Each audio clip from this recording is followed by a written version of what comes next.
talking about the unfair advantage of kind of spoken word techniques to certain, kind of you can kind of ham it up a little bit, or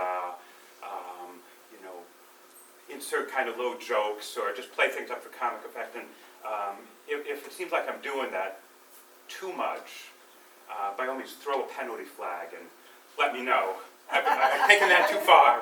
But and also I assume that a drum might either give me an unfair advantage or maybe disadvantage.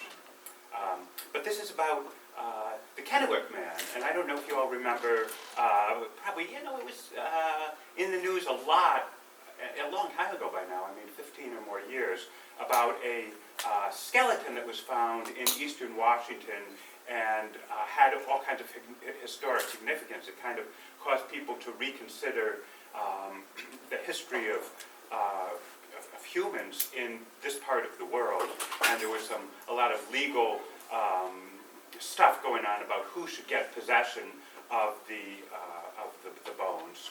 And so that's what this is about. And I'm just moving over a little bit so I can see my dad, who is visiting here from Florida, so I can make eye contact with him and, make sure he's not falling asleep back there.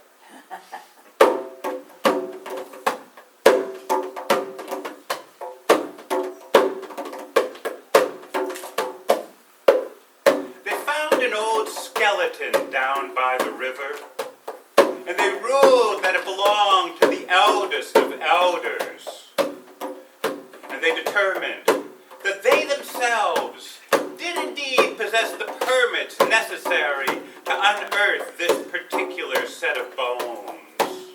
And they anointed it with identification numbers many digits long.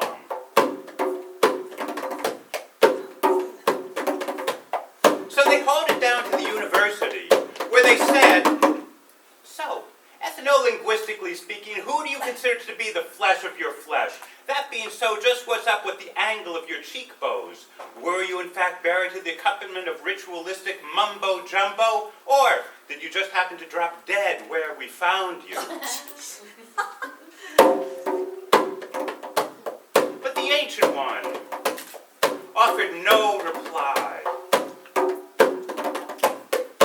So they hauled him down to the police station, where they said, "Okay, Methuselah times 10, where were you on the night of February 13th, 9099 BC? What was your father's legal name, and how straight were his teeth? And when, to your best recollection, did you begin to beat your wife?"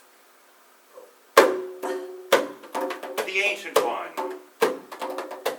offered no reply.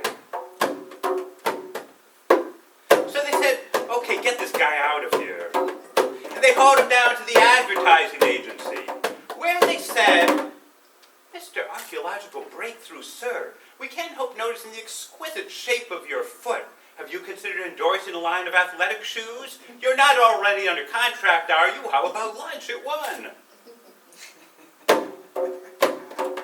But the Ancient One offered no reply. And then they called a press conference. And the reporter said, "Mr. Bones, what's your response to rumors you use performance-enhancing pharmaceuticals while hunting mastodon? Which do you prefer, death or immortality? And if you're so smart, who is the Prime Minister of Uzbekistan?" But the Ancient One offered no reply. And the scientists, and the politicians, and the press, and the police, and all the people crowded around saying, "What is the sound of one hand clapping? Whose initials are inscribed inside your skull? And just who did write the Book of Love?" But the Ancient One, who had been lying motionless on the table, slowly climbed to his feet, embraced several people, and left the room without speaking. Oh, yeah. Oh, yes. Oh,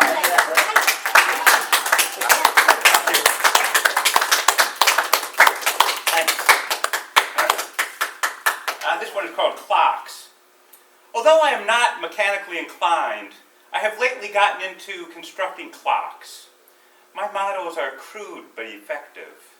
Instead of cut jewels and gold, I use materials like dead leaves and shadows.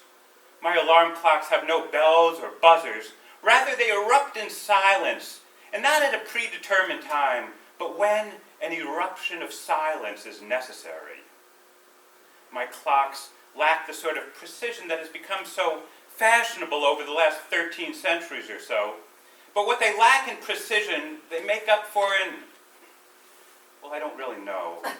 Maybe affordability or rustic charm. It doesn't matter. I like my clocks because they leave a lot up to the imagination. I like to think they combine the best features of a Swiss-made watch with a mud puddle.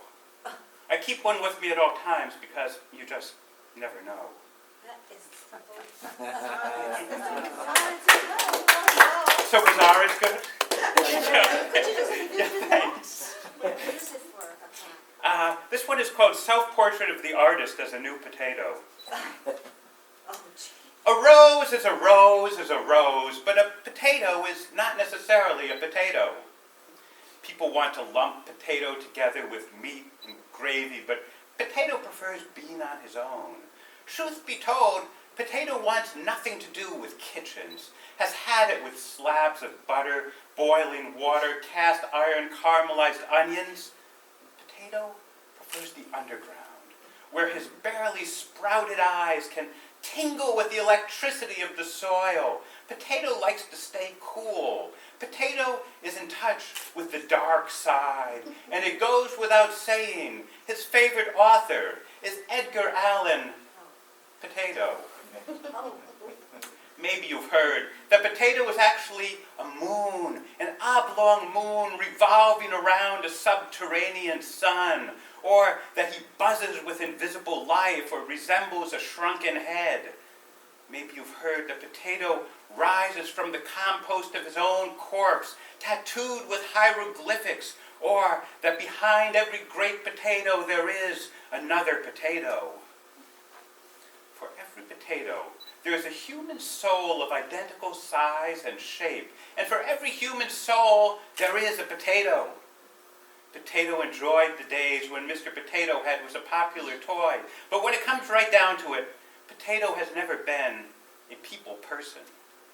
Potato is loaded with carbohydrates that are ambiguous, conflicted, chemically complex. Potato has nightmares about the Garden of Eden. Even though potato is 90% water, his sense of humor comes off as a little dry. Despite his unassuming demeanor, potato is attuned to mystic vibrations and transmutations, otherworldly titinabulations. By reputation, potato is down to earth, but in reality is prone to exaggeration. Everything potato says, you should take with a grain of salt. Tabulation. I love words. Today is April 20th, which you probably know is a special day. It was on this day, centuries, millennia ago, that the first alphabet was developed. There would be poetry without alphabets. There would still be spoken word, but a lot of the books here in the Ferndale Library would be very different without alphabets. So, in traditional fashion, to celebrate the anniversary of the invention of the alphabet, I have a traditional alphabet poem, 26 words long, one word beginning with each letter of the alphabet arranged in alphabetical order. Oh, yes. Ah, beautiful consumer-driven economy feels good. However, if jazzy knickknacks lead men nowhere, oh please, question reality. Stop time, unless visionary wildebeest X-ray your zucchini.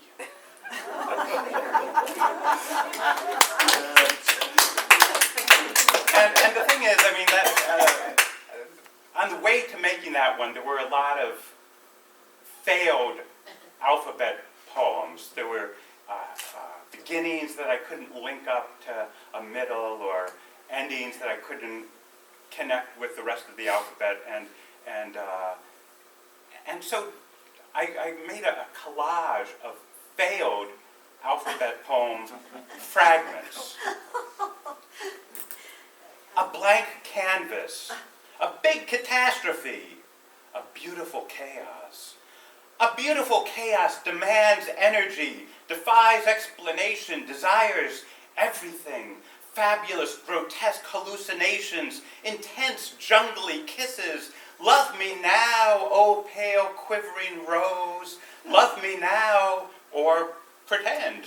Brilliant catastrophe destroys everything. Find God, He's involved. Alphabets breed conformity. Definitions emerge from grunting heroes. So tell us.